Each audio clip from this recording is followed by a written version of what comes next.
Welcome to Your Family's Health. This is Dr. Jeanine Cook-Gerard, and I'm here along with Naila Gerard. She is a upcoming junior at McCully Honors College. I'm from the nursing department here at Nassau Community College. Your Family's Health is a program that focuses on healthcare issues and resources available here in Nassau County. On the show, we will be speaking to experts from around the country to keep you up to date on current healthcare issues and trends. Today, we'll be speaking to Dr. Laurie Nadel about her book, The 5 Gifts, Discovering Hope, Healing, and Strength When Disaster Strikes.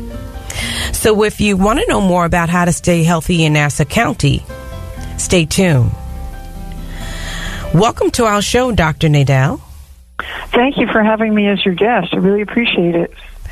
So tell us about a little bit about yourself and what brought you to write this book. Well, a number of things that led me to write the book. My first career was in journalism. For 20 years, I worked in newsrooms, and I worked as a field reporter in Chile in 1970s during a state of siege. And I became aware over time that people who were subjected, if you will, to what we see on television as breaking news events, anything from a volcano to a car accident to a major terrorist attack like September 11th. That those people really would need long-term support in terms of putting their life together. And I had worked on a program for teenagers, actually at South Nassau. It was teenagers whose fathers were killed in the World Trade Center. I did that for a few years and came to recognize that it was really long-term support that was needed. So after Hurricane Sandy, in which I lost my own home in Long Beach, New York, I ran 2 programs in the city of Long Beach for people who were dealing with trauma and anxiety issues. And I did those for 4 years. And as I was winding the Hurricane Sandy programs down, I decided it would be time to kind of put what I had learned into a book. So you lost your home during Hurricane Sandy. Mm-hmm. And that's right. So how devastating was that? I don't know, did you lose the whole home? You lost all of your memorabilia? What happened? How devastating was it for you? Well, I had a beach cottage. That was kind of my little dream beach cottage, and it was small, but it was all on one level. There was a crawl space, and actually up in the attic, I had actually moved a lot of my daughter's memorabilia and books and pictures a few months earlier, so we were able to preserve those. Some family photos and stuff were up in the attic, but all of my possessions were destroyed, and I lost a lot. Most of the books in the library, including some rare children's books that I had been saving. So that was the library was a big loss to me. But everything else, it was just really weird to see my couch floating and my washing machine floating because the storm surge was that intense. We had almost 4 feet of water that kind of covered everything in the house, and the storm surge was so strong that it knocked out the sewage treatment pump for the whole city of Long Beach. And so when the tide receded, everybody's home, including mine, was covered with toxic sludge and raw sewage, and actually the aftermath turned out to be far more devastating than the night of the storm itself.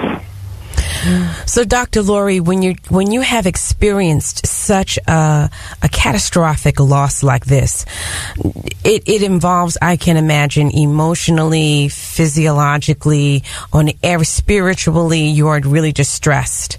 Tell us about that and the extent of the distress that you've experienced personally with this Hurricane Sandy. Well, it's interesting because I had, of course, done a lot of work after September 11th and had been working in the field of trauma and acute stress for like 25 years. And so I'm actually one of those people who's very calm during an emergency.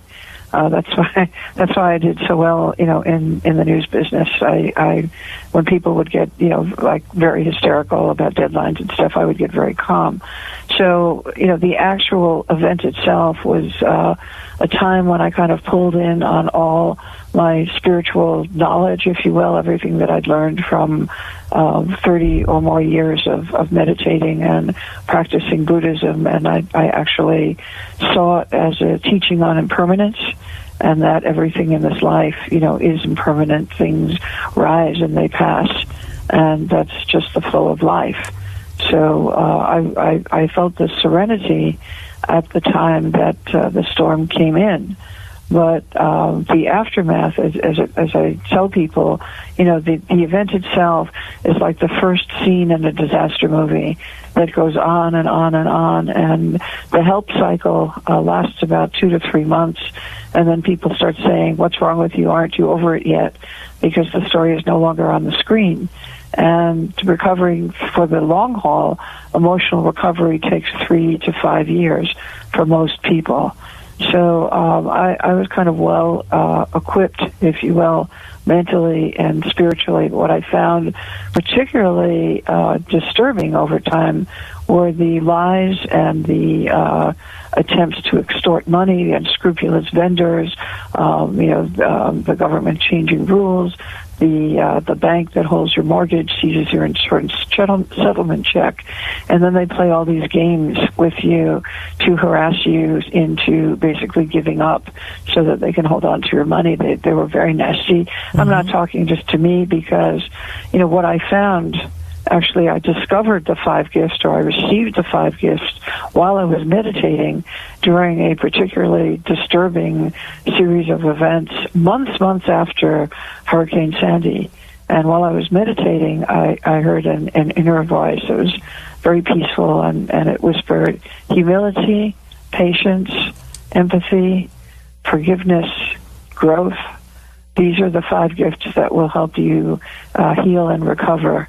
And please share them with people and pass them on. And so at that point, I became a lot calmer, but I remain, really disturbed at how broken and corrupt the entire system is, and the lack of support for hardworking middle-class people who really, through no fault of their own, will suffer a catastrophic event and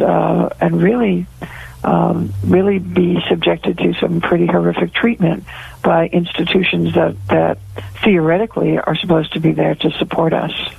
Yes, that is supposed to be there in the time of your need, and right. They're really just to it seems like monopolize, if you will, those resources that you're supposed to receive.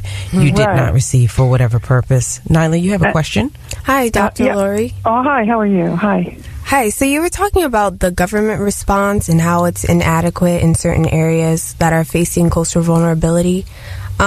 What is your opinion on the way development makes houses, specifically on the coast, vulnerable to natural disasters? And how can communities advocate for more resilient, more sustainable housing?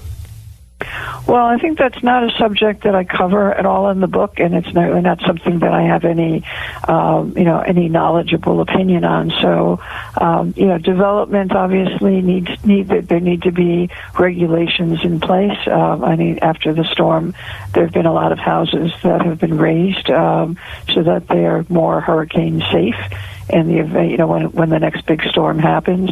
But you're really, asking a question that has to be resolved at the local level, and there have to be, protections in place, and there has to be funding in place. Right. So there have to be systems that are going to address this ahead of the storm instead of after the storms. Right. And it's starting to happen, but other than that, I really can't comment. With all of the natural disasters that we're seeing striking around the world, and what are the 3 types of disasters? Well, it's interesting. As I was doing the final research for the book, there's so many statements came out from experts that show that we're in a very turbulent cycle, and all 3 types of disasters are increasing. We have natural disasters, like hurricanes that we're subjected to on Long Island. We have environmental disasters, which is what happened when the storm surge knocked out the sewage treatment pump, or in Houston last year there was a chemical processing plant that was connected to, I think, petroleum processing. Yes. That the area around had to be evacuated because of the encroaching damage from Hurricane Harvey. So that would, or toxic chemical spill when a train goes off the rails somewhere and is carrying toxic chemicals. The town has to be evacuated. Those are what we call environmental disasters. And the third type is euphemistically called intentional disaster, meaning that one human being intentionally set out to harm numbers of people whom he or she really doesn't know. So we call them mass casualty incidents, or they're also called critical incidents. That's what first responders call them. We can call them random acts of violence. They're extremely disturbing because they're the result of human-to-human violence. So in your book, those are on the increase as well, in terms of terrorist attacks in Europe and in the United States, where people are now using vehicles as weapons of mass destruction. Wow. That's very true. So Dr. Nadel, tell me a little bit about, in your book you talk about emotional first aid. How did you develop these tools, and how do they work? Emotional first aid are tools that work very, very quickly. I became aware that when people are under, in a state of urgent stress, or what we call extreme stress, or after a disaster, it's called acute stress, where there's a tendency to freeze up and become like a deer in the headlight, or to have difficulty breathing, or just to feel yourself overwhelmed with panic. I've been working in this field since 1990, 1991, and so I've developed these tools, along the way in terms of my working with, individuals and groups. It's not even in crisis. They're people whose lives were going along normally, and suddenly, an event happened that was kind of life-shattering. So they work on different systems of how the brain processes information, which may be too much information, but there's an example of one that I call Focus on Your Feet, and it's actually available for free as an MP3 that you can download to your phone and listen to it. It takes about 5 seconds. That's how quickly it works. And what I do is I talk you through a little exercise where you imagine that your thoughts or your feelings that are up in your head or in your chest or in your stomach, that you think of them as a cursor, and then you move the cursor down to the soles of your feet, and you rub your feet on the floor and put all of your thoughts and all of your energy into the soles of your feet. Rub your feet on the floor, and you will find that that disconnects the app that's running in your head, because your feet can only do feet things, and it will clear your mind and just calm you down immediately. So this emotional first kit is something that we should begin to use before the disaster strikes. It's not something that we're using after only, but since this tool is available, we should begin to use it sort of in planning for.